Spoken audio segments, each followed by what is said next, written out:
এই দেখুন বন্ধুরা, এই যে পেঁয়াজের খোলা তো এখানে ফেলা হয়েছিল,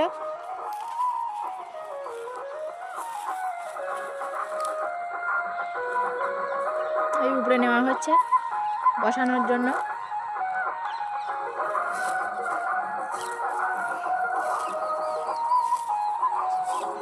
এই দেখুন, এই খোলাটা পুরোটাই পেঁয়াজের চারা। অল্প অল্প করে উপড়ানো হবে আর অল্প অল্প করে বসানো হবে।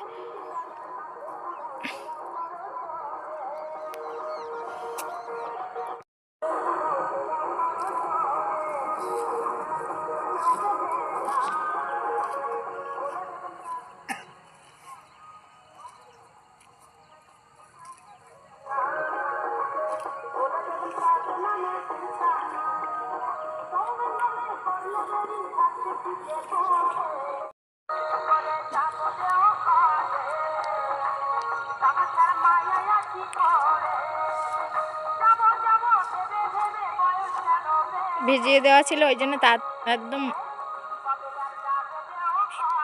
খুব সহজেই উঠে যাচ্ছে।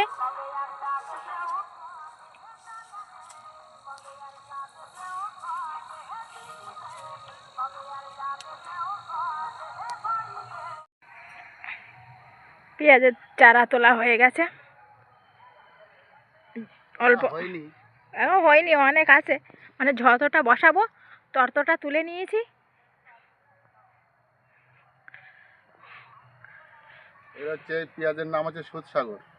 গোড়াগুলো কিরকম লাল।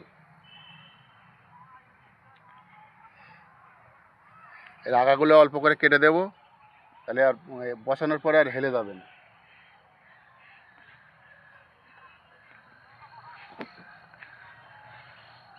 চারা তুলে নিয়ে এই চলে যাচ্ছে পটল ক্ষেতের ধারে ধারে বসানো হবে। পটল ক্ষেত আজকের দুপুরবেলা ছেঁচা হয়েছিল, পানি থাকতে থাকতে বসালে ভালো হয় চারাটা। ওই কাদায় আর ধান রোয়ার মতো রুইয়ে দিতে হবে। এই যে আগাগুলো কেটে দেওয়া হচ্ছে।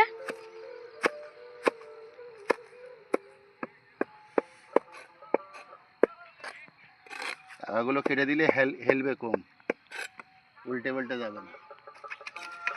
মাথাটা একটু হালকা হয়ে গেল। কত সুন্দর লাগতেছে কেটে দেওয়ার পরে।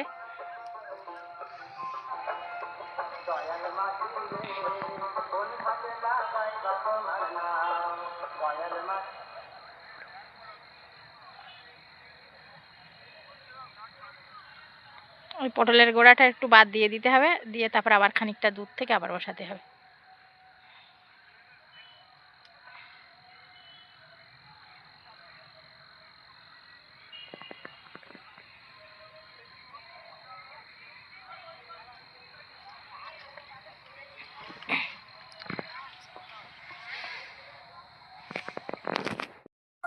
আমাদের এখানে সবারই প্রায় বসানো হয়ে গেছে, আমাদের এবারে লাস্ট হয়ে গেছে বসানো। আসলে আমাদের অন্যদিকে একটু কাজের চাপ ছিল।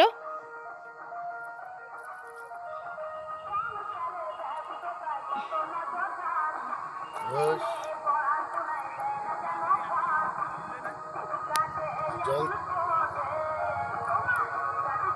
পানি থাকলে বসাতে সুবিধা, একটু হাতে কাদা লেগে গেলে একটু ধুয়ে নিলাম।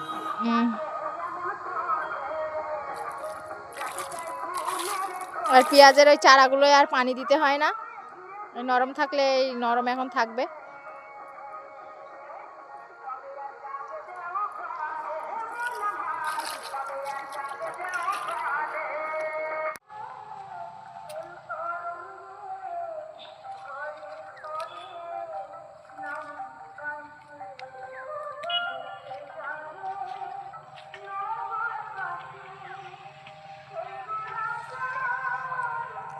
সুদসাগর পেঁয়াজ এই শিকড় একটু একটু কোনো রকম ঠেকিয়ে দিতে হবে। ওই পটল ক্ষেতের এক কানায় কানায় বসাই, বাড়িতে খাওয়ার পেঁয়াজ হয়ে যায়, এর বেশি হলে বিক্রিও করে দিই।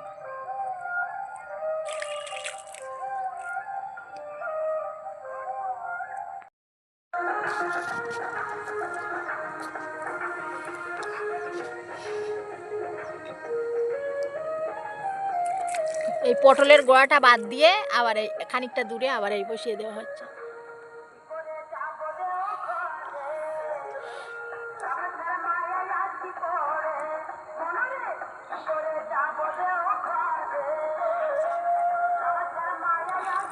এই দুপুরবেলা এসে আজকে এই জমি ছেঁচা হয়েছিল, এই ছেঁচা অবস্থায় বসিয়ে দিলে শিকড়টা ভালো হয়।